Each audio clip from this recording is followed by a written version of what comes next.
నమస్తే, welcome to today 18 news. నేను కల్పన. ఇప్పుడు ప్రస్తుతం మనం సికింద్రాబాద్ మోండా మార్కెట్లో ఉన్నాము. గత 30 సంవత్సరాల నుండి బ్రతుకు తెరువు కోసం ఇక్కడ చిన్న చిన్న షాప్స్ పెట్టుకునే వాళ్ళు అని వాళ్ళు చెప్తున్నారు. ఇక్కడ ఉన్న స్థానికులు ఒకసారి చూపియండి. ఇక్కడ చెప్పుల షాపులు, బట్టల షాపులు, స్థానికంగా బ్రతకడానికి చిన్న షెల్టర్ లాగా వేసుకొని వాళ్ళు బ్రతుకు తెరువు కోసం చిన్న చిన్న షాప్స్ పెట్టుకొని బ్రతుకుతూ ఉన్నప్పుడు ఇవన్నీ తీసేయడం జరిగింది. సో ఎందుకు తీసేయాల్సి వచ్చింది, పేదవాళ్ళ బ్రతుకు తెరువు మీద కొట్టాల్సిన అవసరం ఏమొచ్చింది, ఇక్కడున్న కొంతమందిని అడిగి తెలుసుకునే ప్రయత్నం చేద్దాం రండి. సార్ చెప్పండి, ఇక్కడ ఎన్ని సంవత్సరాల నుండి ఈ షాపులు పెట్టి ఉన్నారు? ఇప్పుడు మీకు ఇన్ఫర్మేషన్ ఏమైనా ఇచ్చిరా ఇక్కడ కూలగొడతామని? మాకు ఇన్ఫర్మేషన్ ఏమి ఇవ్వలేదు మేడం. ఇది ఇంత మొదలు కేఎం హాస్పిటల్ అని ఉండేనట బ్రిటిష్ జమానాలో. అయితే ఇది మా మూడో పిడి. ఇది ముందు మా తాత, దాని తర్వాత మా నాయన, ఇప్పుడు మేము. మాకేం ఇంటిమేషన్ ఇవ్వలే. మాకు నయన నరసింహారెడ్డి గారు హోమ్ మినిస్టర్ ఉన్నప్పుడు అయినా మాకు ప్రెసిడెంట్ ఉండే, ఆయన జనతాదళ్ళు ఉన్నప్పుడు అయినా కానీ ప్రెసిడెంట్ ఉండే. మాకు ఏ పార్టీతో సంబంధం లేదు. మాకు ఆయన పెద్ద దిక్కు మాకు నయన నరసింహారెడ్డి ఉండే. మాకు ఎదురున్నా కానీ ఆయన అద్దమ్మ రాత్రి అయినా కానీ మాకు సాయం చేస్తుండే. మాకు ఏమైనా అయిందంటే ఆయనకు అయినట్టు వస్తుండే మాకు. దాని తర్వాత ఇప్పుడు తలసాని శ్రీనివాస్ యాదవ్ ఉన్నాడు. ఆయనకు బి ఇంటిమేషన్ చెప్పలే. మాకు తెలిస్తే మేము ఆయన చెప్తుండే. ఆయనకైనా బి వస్తుండే శ్రీనాన్న తలసాని శ్రీనివాస్ యాదవ్ గారు. ఆయనకు బి మేము చెప్పలేకపోయినాము. సడన్గా అటాక్ చేసేసిండ్రు. ఒక గంట సేపు టైం అడిగినాము, గంట సేపు ఇప్పుడు టైం ఇవ్వలే. అంత లోపల ఇంత పని చేసేసిండ్రు. మరి ఈ గవర్నమెంట్ ఏం గవర్నమెంటో అర్థమైతలేదు. ముందే మాకు ఏందంటే ఆన్లైన్ బిజినెస్ ఒకటి అయిపోయింది, ఇంకొకటి లాక్డౌన్ నుంచి మొత్తం జీరో బ్యాలెన్స్ అయిపోయింది. మేము ఆ పూట చేసుకొని తినేటోళ్ళం. మాకు ఇంట్లో నలుగురేసి ఆడపిల్లలు ఉన్నారు. మాకు జీవనార్థం ఇది ఉన్నది. ఇవాళ రోజు గోల్డ్ రేటు చూస్తే 1,65,000, 1,50,000 ఉన్నది. మేము ఎట్లా ఆడపిల్లల పెళ్లిళ్ళు చేస్తాము? మాకు అప్పిచ్చేటోళ్ళు ఎట్లా ఇస్తారమ్మా? మేము ఆ పూట చేసుకొని తినేటోళ్ళము. మేము రిక్వెస్ట్ చేసేది, ఏ గవర్నమెంట్ ఉన్నా మాకు బాధ ఏం లేదు. మాకు ఏదైనా జీవనార్థం పెట్టమాను. మేము ఇప్పటి నుంచి కాదు, కొన్ని ఏళ్ళ నుంచి ఉన్నాము. ఎన్ని సంవత్సరాల నుండి కొనసాగుతున్నారు సార్ ఇక్కడ? మా మూడో పిడి అని చెప్తున్నాగా అమ్మా. ఇది మా మూడో పిడి. ఇప్పుడు నాకే దగ్గర 50 ఏళ్ళు అంటే మీరు లెక్క చేసుకోండి. ఇది మా మూడో పిడి. ఇది మీకు ఇప్పుడు ఇక్కడ షాప్స్ వేసారు కదా, ఏమైనా కమిటీ ఉంటుందా ఈ మార్కెట్? ఆకర్షణ అని ఉన్నది మాది. అక్కడ బోర్డు ఉన్నది ఆకర్షణ అని. మా యూనియన్ పేరు HMS. మా రిజిస్ట్రేషన్ నంబర్ వచ్చి 2570. మా నయన నరసింహారెడ్డి గారు మేడేది. మేము ఆకర్షించింది జులూస్ ఇస్తాము, ఓల్డ్ జల్కాగా నుంచి హర్యానా కలబంద్ దాకా. ఇప్పుడు ఆయన లేకున్నా కానీ మాకు తలసాని శ్రీనివాస్ యాదవ్ ఉన్నాడు. కానీ వీళ్ళు చేసేది పద్ధతి మంచిది కాదమ్మా. మీకైతే ఎలాంటి ఇన్ఫర్మేషన్ ఇవ్వలే? మీరు టైం అడిగిరా కూలగొట్టేటప్పుడు? అడిగినాము,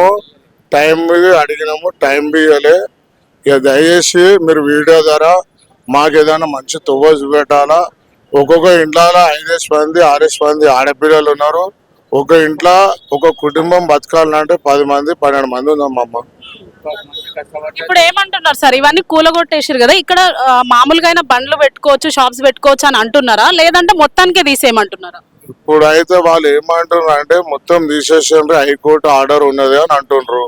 అది హైకోర్టు ఆర్డర్ ఇచ్చిండ్రంటే మరి ఇంటిమేషన్ ఏరియా ఎమ్మెల్యే కానీ ఇవ్వాలగా. ఏరియా ఎమ్మెల్యేకి ఇవ్వాలా, లోకల్ కౌన్సిలర్కి ఇవ్వాలా, ఎంపీకి ఇవ్వాలా. మళ్ళీ మేము ఓటర్స్ కాదా? కంటోన్మెంట్ ఎమ్మెల్యే శ్రీ గణేష్ ఉన్నాడు. శ్రీ గణేష్ ద్వారా మీకు ఏమైనా ఇన్ఫర్మేషన్ రావడం అలా ఏమైనా జరిగిందా? మాకు శ్రీ గణేష్ తోని మాకేం తాలూకు లేదు. ఆయన కంటోన్మెంట్ వస్తుంది, మాకు సనత్ నగర్ వస్తుంది. ఇంకొకటి పోలీసు వాళ్ళు ఇప్పుడు ఇది మన మల్కాజ్గిరి డివిజన్ లో కలిసిందని వాళ్ళకే ఇంటిమేషన్ చక్కగా లేదు. ట్రాఫిక్ వాళ్ళకైనా కానీ లైన్ ఆర్డర్ వాళ్ళకి కానీ వాళ్ళకే చక్కగా లేదు. ఇప్పుడు దయచేసి మీరు వీడియో ద్వారా మాకు ఏదైనా మంచిగా గవర్నమెంట్ నుంచి చేయాలా. చేస్తే ఇప్పుడు కేసీఆర్ గారు ఎట్లా దళిత బంధు అన్నట్టు అవన్నీ ఎట్లా చేసిండు, అట్లా ఆకర్షణ తరఫు నుంచి చేయాలా. అప్పుడు టీడీపీ గవర్నమెంట్ ఉన్నప్పుడు ఇది నేనే రామారావు చంద్రబాబు నాయుడు ఉన్నప్పుడు రైతు బజార్ ఎట్లా పెట్టిండు, ఇది బి ఒక బజార్. ఇది కొన్ని ఏండ్ల నుంచి ఉండదు, ఇది ఇప్పటి నుంచి కాదు, ఇది కొన్ని ఏండ్ల నుంచి ఉన్న బజార్. ఇది అప్పుడు బస్సు రూట్ ఉన్నప్పుడు తలసాని శ్రీనివాస్ యాదవ్, నయన నరసింహారెడ్డి, మన కాంగ్రెస్ గవర్నమెంట్ అప్పుడు అలయన్స్ ఉండే, టిఆర్ఎస్ కాంగ్రెస్ గవర్నమెంట్, మన సంతోష్ కుమార్ రెడ్డి ఆర్టిస్ట్ మినిస్టర్ ఉండే.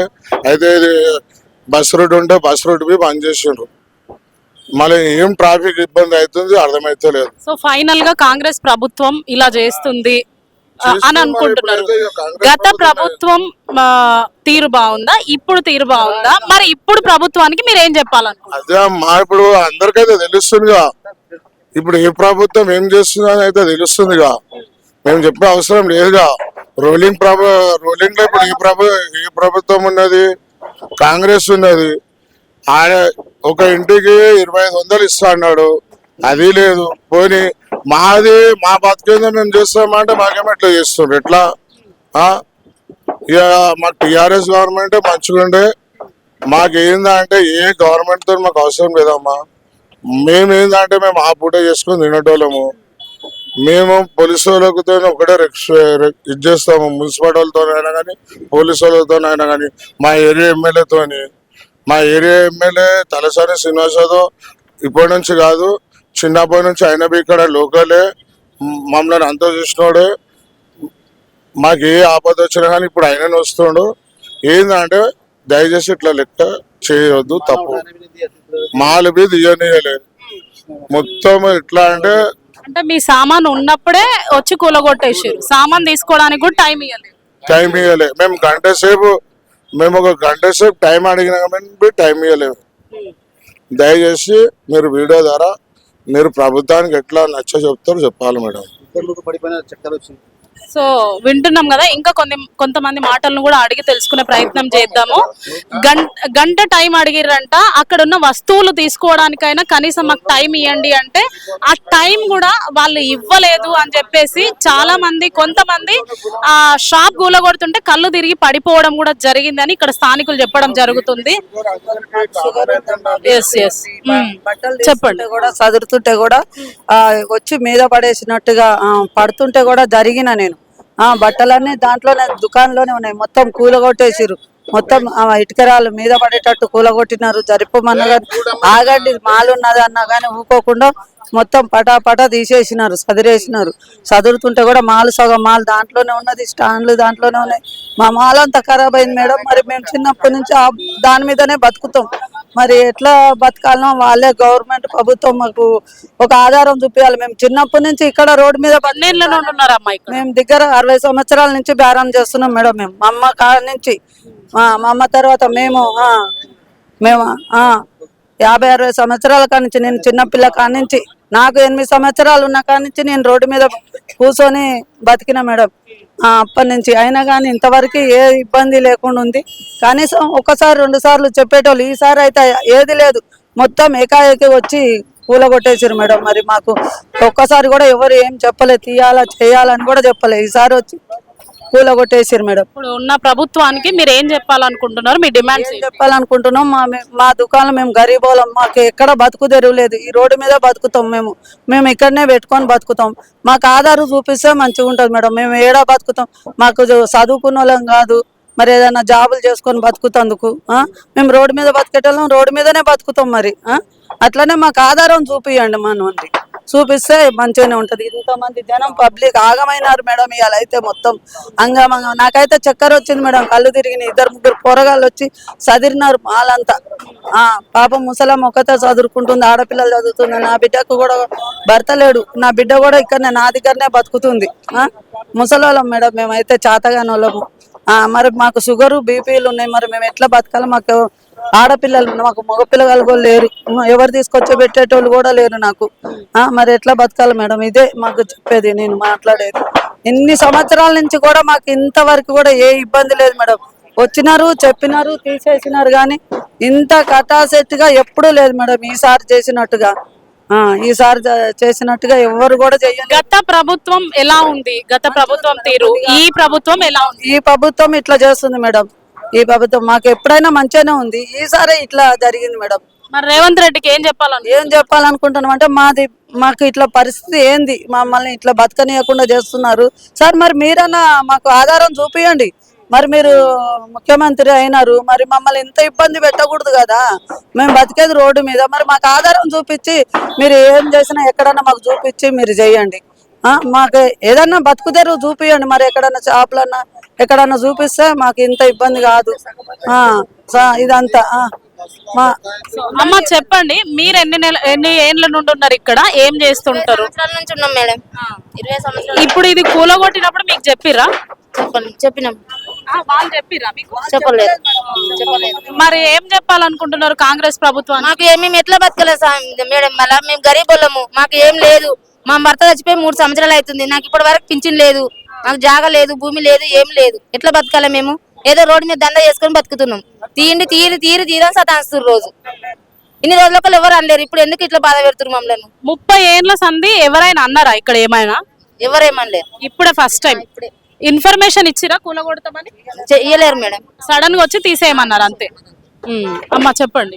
అంతే ఆమె చెప్పినట్టు నేను చెప్తాను మేడం. మాకు ఏం ఇబ్బంది లేకుండా మేము ఎన్నో నాయన నరసింహారెడ్డి ఉంటే మంచిగా సుఖంగా కూర్చున్నాం.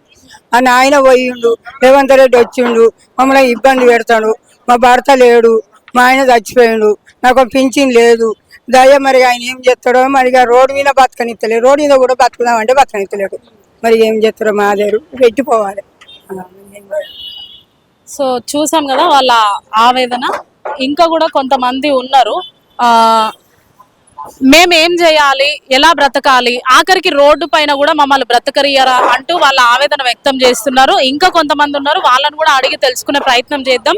మాకు ఎలాంటి ఇన్ఫర్మేషన్ అయితే ఇవ్వలేదు, సడన్ గా వచ్చి సామాన్లు ఉంటే సామాన్లు కూడా తీసుకోవడానికి టైం ఇవ్వలేదు, కూలగొట్టడం జరిగింది అని వాళ్ళ ఆవేదన అయితే వ్యక్తం చేస్తున్నారు. దాదాపు 30 సంవత్సరాల నుండి ఇక్కడనే ఉంటున్నారంట. 3 తరాల నుండి మేము ఇక్కడనే ఉంటున్నాం. ఇప్పటి వరకు మాకు ఏ ప్రభుత్వం కూడా మమ్మల్ని ఇబ్బంది పెట్టలేదు. చంద్రబాబు నాయుడు ప్రభుత్వం అయినా, కేసీఆర్ ప్రభుత్వం అయినా, ఇప్పుడు రేవంత్ రెడ్డి వచ్చి మమ్మల్ని ఇబ్బంది పెడుతున్నారు. మాకు బీపీలు, షుగర్లు అన్ని ఉన్నప్పటికీ ఇన్ని రోజులు సుఖంగా కూర్చొని ఉన్నాం. ఇప్పుడు మాత్రం